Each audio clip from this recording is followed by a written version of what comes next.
Any recreational maths problem, that is a problem that's just been made for fun, has to have two characteristics.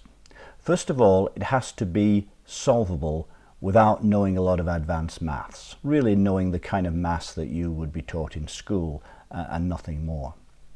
And the second feature of any good recreational maths problem is that it should be appealing and intriguing. And one way that puzzle makers have found of doing this is to kind of introduce a fictional element, a little story, it doesn't have to be true, that just brings the puzzle to life. And this brings me to the subject of today's video, a little game or a little puzzle called the Tower of Hanoi.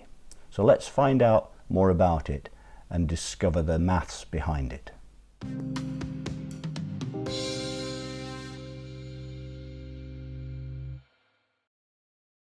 French mathematician Edouard Lucas, remembered for his study of the Fibonacci sequence and discovery of a related sequence that now bears his name, used a bit of invented fiction to spice up a popular game he invented called the Tower of Hanoi. Early versions of it, first sold as a toy in 1883, came bearing the creator's name, Prof. Klaus, of the College of Lee-Sue-Stein, which was quickly discovered to be an anagram of Prof. Lucas of the College of St. Louis. The game consisted of 3 pegs, on one of which were 8 discs, stacked largest to smallest. The problem was to transfer the tower to either of the vacant pegs in the fewest possible moves, by moving 1 disc at a time and never placing any disc on top of a smaller one. Lucas added some exotic appeal to his product with a romantic tale that accompanied the game. The Tower of Hanoi, he wrote, was a miniature version of the magnificent fabled Tower of Brahma. According to this myth, in the Indian city of Benares, beneath a dome that marked the centre of the world, is to be found a brass plate. On the plate are set 3 diamond needles, each a cubit high and as thick as the body of a bee.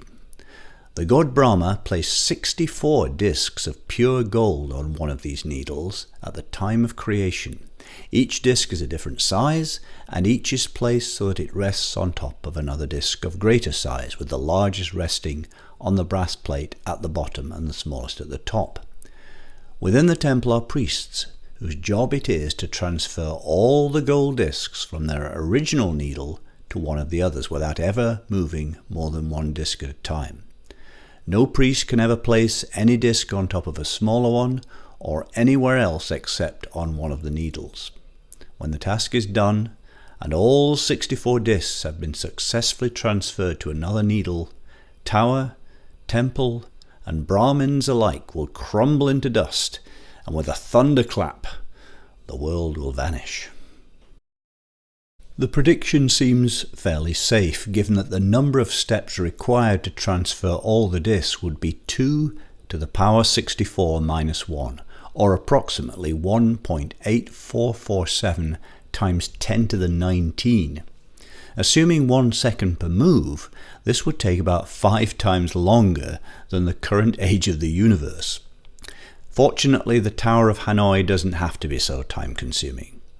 With only 8 discs to transfer instead of 64, the minimum number of moves required is only 2 to the 8 minus 1, or 255. Like a number of other famous mathematicians, Lucas died in unusual circumstances. At the banquet of the annual congress of the Association Française pour l'Avancement des Sciences, a waiter dropped some crockery, and a piece of broken plate cut Lucas on the cheek. He died a few days later at the age of only 49 of a severe skin inflammation probably caused by septicemia.